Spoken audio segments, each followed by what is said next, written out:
Benjamin Franklin allegedly once said, if you fail to plan, you plan to fail. Now, whether you think that that's a little overdramatic or not, you can probably see that to be true in your life and in your ministry. And so in this video, what I want to do is give you 6 steps to leveraging strategic planning in your ministry. There are a lot of things that we do in ministry that require us to put together intentional plans. One big one that's probably on your mind is regathering plan. Like even if you're still meeting in person, but you're doing social distancing and masks and stuff, maybe you have a lesser of a children's ministry programming that's being offered, all those different things. You've probably thought about what is it going to look like when we get past COVID completely and we move forward into somewhat of a new normal without social distancing, without masks, all those things. That would be one. Another thing is capital campaigns. Launching a new ministry or a new location at your church, planning a big event, and really any project of any kind. If we do not plan, then we plan to fail. The problem is a lot of us were never taught how to do strategic planning. We weren't taught how to do project management. We weren't taught these things in ministry. We focused a lot on the Bible, which is great. We know how to exegete Romans, but do we know how to plan a big project for ministry? Odds are we never learn that. You never learn that. And so in this video, what I want to do is to give you those 6 steps to leverage strategic planning in your ministry. Because really at the end of the day, strategic planning is stewarding your time, your energy, and your staff and your volunteers' time and energy so that we can be more effective in ministry. So let's jump in. Number 1, bathe your project, whatever that thing is that you're planning. Bathe it in prayer before you start strategic planning, and bathe it in prayer throughout the whole process. We cannot miss the importance of prayer because we all know that many are the plans in the mind of a man, but the one that is the Lord's, that's going to be the one that stands. So sometimes we put together plans in a strategic planning kind of way, and we find that we were not even close to being correct on what needed to happen. Hashtag 2020. But even so, we need to pray about it beforehand, and just because we know that we don't know what is to come fully in the future, that doesn't mean that we don't plan. So number 2, this is so vital. Begin with the end in mind. Begin with the end in mind. I don't know how many times I've walked our staff through in the last year because of all the things that have been happening with this whole simple starting point. Begin with the end in mind. Number 3, ask the question, what needs to be true at the end for this project to be a success? What needs to be true? And step number 4 is to write all those things down. There's going to be a ton of tasks that you need to get done in order for the end of this project to be successful. So if you're thinking about regathering the church without social distancing, without masks, then you probably need to rebuild some ministries.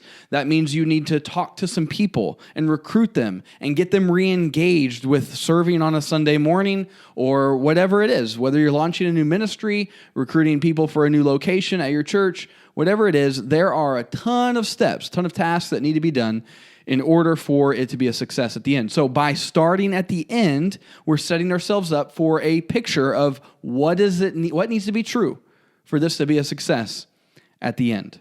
Number 5, we are going to begin at the deadline, so begin at the end, and we're going to work backwards, identifying due dates for all these different tasks. What is likely going to be true and what you're going to find is that as you start this process, some tasks need to be done before others. Some tasks build on the others so that if a major piece of this project needs to get done, you probably need to get A done before you get C done, and so on and so forth. As you build this out, and I recommend like a whiteboard or a Google Doc of some kind, depending on what your situation is, to put everything on there and then begin with the end in mind, work backwards, and identify due dates for each of those pieces.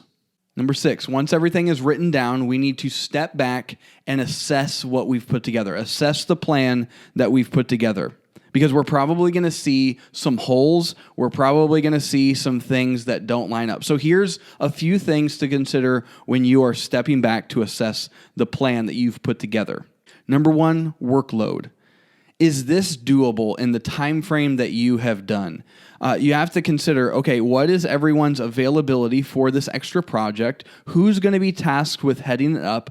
Who's going to be tasked with making sure these specific tasks are done? Are you going to have volunteers be doing it? How much time can they contribute to this project? Are you going to have staff members do it? If you're going to have staff members do it, then how much margin do they have in their already busy schedules of running their ministries?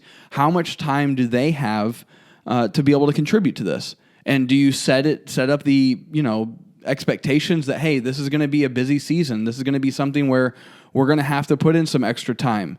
But after this is finished, we're going to intentionally draw it back. So we have to assess what's the workload going to be for our team. The second thing that as we are stepping back to assess the plan that we need to really just consider is timing. Timing. Is this going to work? Is this the amount of time that you're leaving space for? Like maybe you think that this could all be done in 3 months. What you may find as you start to build this out, you may find that this can't be done in 3 months because of the workload, because of the amount of margin that you don't seem to have, and because of the timing. It's too compressed. It's just not going to work. And if it did get pushed through in 3 months, like it may not be to the level that you would want. And so you have to assess the timing. As you build this out and you put everything down on all the things that need to be done, whether this is a big event or a regathering plan or a capital campaign launch or a vision launch, which we just got done doing and we're now in the thick of actually pushing that out. Whatever it is, whatever this big project is, you need to write down everything and then assess not only workload, but also timing. Is this doable in the time frame that you have? And you may need to have some tough decisions that you're going to need to make along with your team, that you may decide that this needs to be a 6-month project, not a 3-month project. Or you may even find that, hey, this is not as daunting as we thought it was, that instead of 3 months, we could do this in 1 month. And so you're just assessing the time. And the third thing to assess as you're stepping back to assess the whole plan itself is to consider what other projects or initiatives are already going on. Like what kinds of things, extra things that you're pushing, what other things are happening? Because here's the truth. When we have a big project like this, one of the things that will be a hindrance for this to be a success is if we have too many other things going on in the church that we're trying to communicate to people about.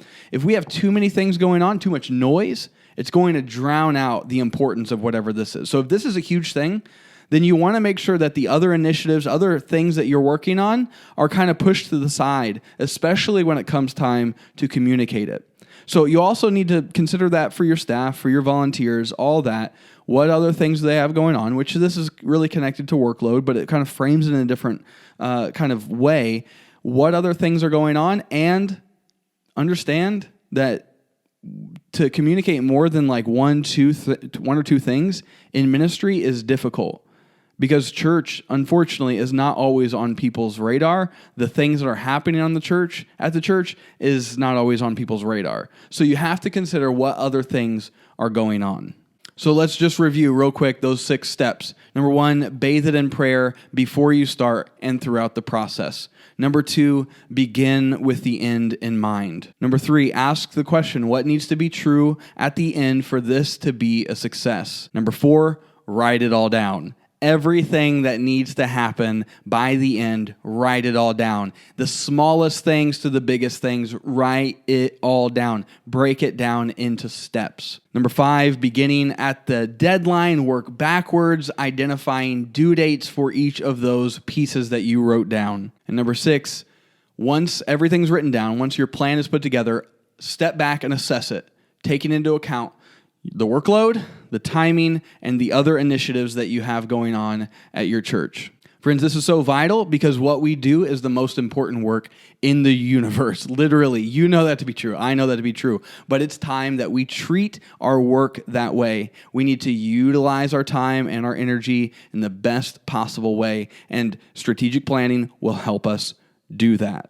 So I'm curious, I'd love to know in the comments below, what's the next major project at your church that you need to put plans together for? I would love to hear about it in the comments. Let me know. And also, if this video has been helpful to you, feel free, please do like the video, subscribe, hit the notification bell, and also, just as a way of saying thank you for watching this video, I'd love to invite you to join the community at rookiepreacher.com. Just go to rookiepreacher.com/subscribe. And as a way of saying thank you, you'll get free resources right to your inbox, resources that help you preach and lead better, which is what we're all about here at Rookie Preacher. So thanks for joining me on this video, and I'll see you on the next one.